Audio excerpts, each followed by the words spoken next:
Hello, it's Mr. Cox. I'm going to try this a little differently. Now, turn on a bit of a light. This is Mr. Cox with another dad story. I think we're looking maybe at podcast six, excuse me. I want to talk about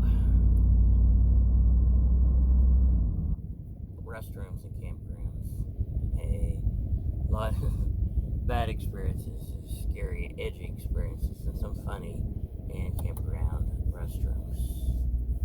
Okay, the worst of the worst is campground restrooms. Some of them are pit toilets.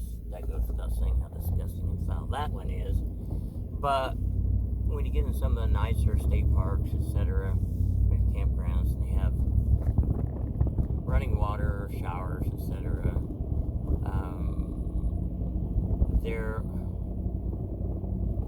are invariably stupid things that happen. I have seen some stuff. I grew up camping a lot, and even a lot of years after I was grown up camping, there was always some kind of nasty scum on the floor of the campgrounds, restrooms that had showers in them. I think it was probably a combination of algae, however you want to pronounce it, algae, and fungus. And they did clean them usually, but it wasn't enough. And so they were always slippery. I always, if I, had to shower when I was there, I would take flip-flops and get some flip-flops, or you get boating shoes and wear to the restroom, to the shower. Because otherwise it's just plain disgusting and kind of dangerous. So they put, in one of the campgrounds we used to go to a lot, they put blow dryers for your hands. And I'm not kidding you. One time I witnessed an adult male man, not a male man, but a man that's male and adult, stripped naked. I just got out of the shower, using one of the hand dryers to blow dry his body. That was funny and disgusting at the same time. Another time I was in there in the restroom, and this guy comes out of the shower, no flip-flops on, he's just barefooted, the floor's slick, and his feet are wet from having been in the shower. He's walking around naked. Again, why he didn't dress? There's like a little area where there's a shower, and then there's a little enclosure there where you can dress, so you don't have to walk around naked. He's walking around naked, and he slips on the floor scum. That was a sight and a sound to be heard. You could hear parts of his anatomy slapping the floor after his hind end and legs and feet and everything hit the floor. And he lay there and, it was disgusting and funny. If it had been me, first I wouldn't have walked around like that, or with no shoes on. But immediately I would have had to gone back to the shower, found some antibacterial soap, and doused myself with it really good in some hot water, and cleaned that filthy scum off of me before I could go on. Okay, moving right along with that one. One time I was in one of the same state campgrounds. You go into the stall straight in, not to be vulgar, but you go in there to have to use the restroom. The guy comes in next to me, closes the stall, and pretty soon he starts talking to himself under his breath. This is before cell phones. Now it's not unusual. You think somebody's talking to themselves and they're talking to their wife or their girlfriend on the cell phone or whatnot, or whoever. Some of them get really loud and obnoxious, and they think that just because they're in a stall, that they can just throw caution to the wind and all their social skills, it doesn't matter.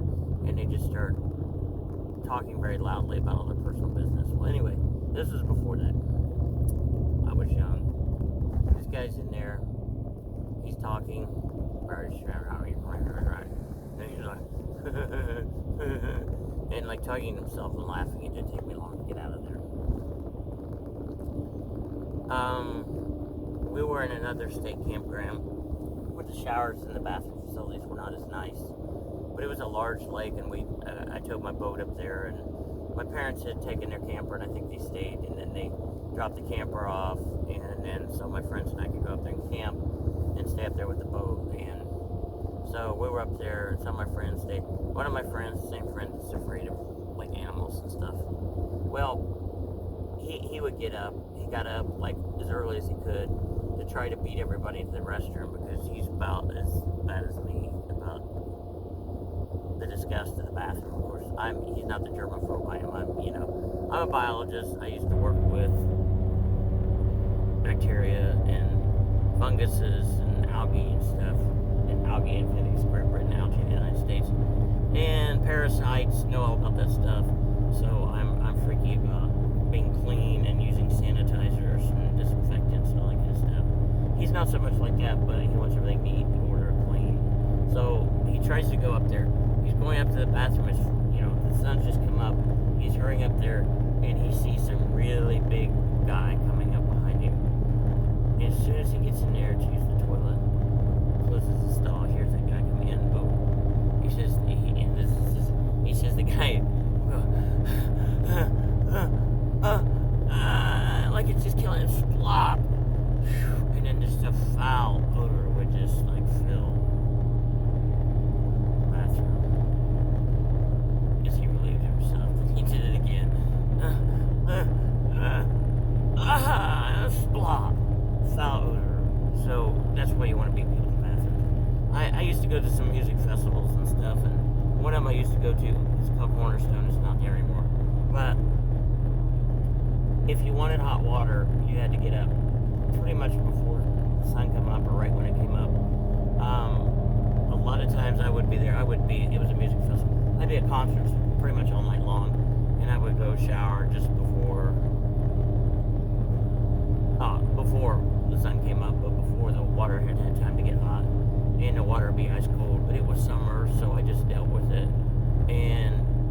But it was disgusting because it had rained and there was mud, and they were called the mud people. They would roll around in the mud and slop mud all over each other. I don't know, it was disgusting. One time I was in a mosh pit, yes, a mosh pit, and watching a concert, and I felt it was really hot because it was like the middle of the summer, and I think it was late evening, maybe not quite dark yet. Of course, there's lights around, so like I'm really sweaty and nasty, and I felt something really cold touching me. I thought, oh, that feels really good. What is that?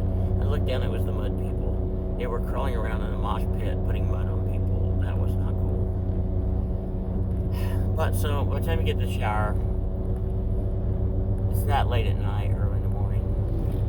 There's these troughs that just drain the water, and they are gray to brown with mud, and it's disgusting. Of course, again, I wore flip-flops to try to keep the worst of it off of me. I took my razor up there to try to shave so I didn't get too much razor stuff on my face, and lo and behold, dropped my shaver and went right in the trough. Did I try to fish it out and shave? No way. I just let it go down the trough. I just went without shaving that day. That is disgusting. Because it was hard to get in the showers, and there was outside like facilities, not facilities like that, but kind of outside the restroom, several yards away. There was water out there that people could, fill your water bottles, your canteens with, your water jugs with. You could get a drink, and there would be teen and preteen girls out there shaving their legs in the cold water coming out there, and that was another wonderful sight of disgust. And where people are supposed to be in there drinking water from. So that was that. But okay, on a couple non-related camping restroom stories. I can tell you, there's been so much just disgusting. We were in Chicago. We took a bunch of kids up to watch some punk concerts one night, and late at night. And afterwards, we found out that some friends were up there. We got in contact with them, decided to go eat at a restaurant that's open all night. It was a pretty nice restaurant, nice area of town. It seemed like one of my friends went to the restroom. It had to be the same friend again that's afraid of everything. You always had bad stuff happen. He goes to the restroom. He's gone, and he's gone. He comes back out with his eyes great big. He sits down, and he's like, "We need to get out of here." So we got out of here to load the kids. Everybody in the van got out there. He's like, "Here's what happened." He said, "I was in there, urinal. Guys came in. with suitcases and guns strapped in. One guy opened a big suitcase full of bags of white powder substance. Heroin, cocaine, I'm not sure what, something of that sort. It was before the meth craze got as big, so I think it was more like cocaine or heroin. Another guy opens another suitcase full of money. They took their time exchanging suitcases. My friend's in there. He said he thinks he's going to die because surely they're going to shoot him for like witnessing this. They get their business done. After it takes a while, leave him alone. But we decided we better get out of there. So another time, I used to live in Indianapolis for a while. We're from more of a rural, small town area, but I got pretty streetwise, used to dealing with things up there. So plus I've been in Chicago and New York City, and so you can't stop, and people try to get your eye and get your attention to try to sell you crap that's worthless or hot, stolen stuff all the time. So you just don't make eye contact with them. You always keep an eye on your back, what's around you. Don't ignore things. You gotta make sure nobody's like running up on you from behind or something, pulling up on you. But you don't make eye contact. If they're trying to get your attention, just go on, ignore the crap, because they're going to be up to some bad business. So, when it's in New York City, I see these people like with trench coats on, and they'd open them when you went by. It wasn't what you're thinking. They weren't flashing you. They would have watches, all kinds of jewelry, lining all both sides of the trench coats, trying to sell you stuff. They're always selling you stuff like, this is a $500 necklace. I'm going to sell to you for $35. What a deal. So it's either fake or it's hot. There's another guy had this briefcase thing, and he had this whole display of things, jewelry and things he was selling. And all at once he folds it up into a briefcase, and he said to some of us there, he said, there's a cop. See the cop guy, there's a plainclothes cop. He said, I can see it from a mile away, because see if they were selling hot stuff with no license, of course, and they got away. But so getting back to restrooms, I was in Indianapolis. We went down. I'd been living there, but I can't remember if my family came down to see my parents and brothers that came down to see me, or if we went down there like on a weekend or something. But I see this guy coming. I'm headed to the bathroom of McDonald's, and see this guy coming in with all these chains. He's holding chains around his neck. He's got chains, and he's like, I can tell he's going to try to sell something. So I run in the stall, lock the door, ignore the guy. My dad wasn't used to like big cities, so he comes in. Of course, he gets in. It's like, dude, he says like, I want to sell you this for whatever, $20 for this necklace and that. My dad's nice but firm, won't buy the crap. So outside, there's another guy like, we got to deal with that. My dad's like, thanks, like thanks for like leaving me out here with a dude that's trying to sell hot stuff or fake stuff, I'm like, dude, I'm just used to it. I see him, I get out of the way, my mom's out there, and my brother's out there with her, and this guy comes up to her. He's like, he's got jewelry. He's like, I'll give you this for a rock. It's like a rocket, a crack rock. And he's trying to say it. And, my brother had been around enough long enough too. I think he was a teen or something maybe by then, but he had been to New York City and Chicago and stuff too, so he knew. He's like, he lived in Fort Wayne for a while at some point, but he's like, no, just get out of here, leave her alone. And he had to look, get away, or something bad's gonna happen to you. So the guy left. But so lots of other nasty things have happened, but I'll leave it at that. Catch you in another video. Mr. Cox, Dad Stories, signing out.